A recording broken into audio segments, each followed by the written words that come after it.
গত কয়েকদিন যাবৎ আমাদের বিশেষ করে চট্টগ্রাম এবং পার্বত্য চট্টগ্রামে মুষলধারে বৃষ্টি হওয়ার কারণে এবং সমুদ্রের নিম্নচাপের কারণে বিস্তীর্ণ অঞ্চল প্লাবিত হয়েছে এবং সেখানে পাহাড়ি ধসে বেশ কিছু প্রাণহানি ঘটেছে।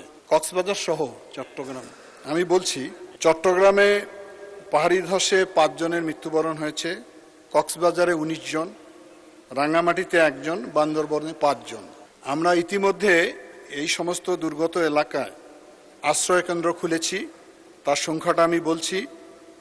চট্টগ্রামে 411টি, কক্সবাজারে 640টি, রাঙ্গামাটিতে 21টি, খাগড়াছড়িতে 135টি, বান্দরবনে 220টি।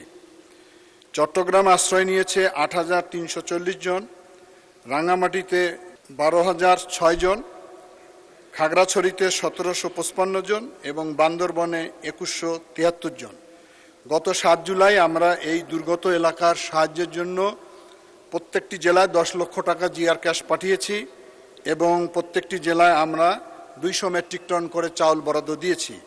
আজকে আবার আমরা আমাদের মন্ত্রণালয় থেকে 25 লক্ষ টাকা চট্টগ্রামে, 20 লক্ষ টাকা কক্সবাজারে, 10 লক্ষ টাকা রাঙ্গামাটিতে, 10 লক্ষ টাকা খাগড়াছড়িতে, 10 লক্ষ টাকা বান্দরবনে দিয়েছি এবং 300 মেট্রিক টন চট্টগ্রামে, 250 মেট্রিক টন কক্সবাজারে, রাঙ্গামাটিতে 200 মেট্রিক টন, খাগড়াছড়িতে 200 মেট্রিক টন, বান্দরবনে 200 মেট্রিক টন। ঝুঁকিপূর্ণ এলাকায় লোকজনকে নিরাপদে আশ্রয় নেওয়ার জন্য মাইকিং অব্যাহত রেখেছি আমরা।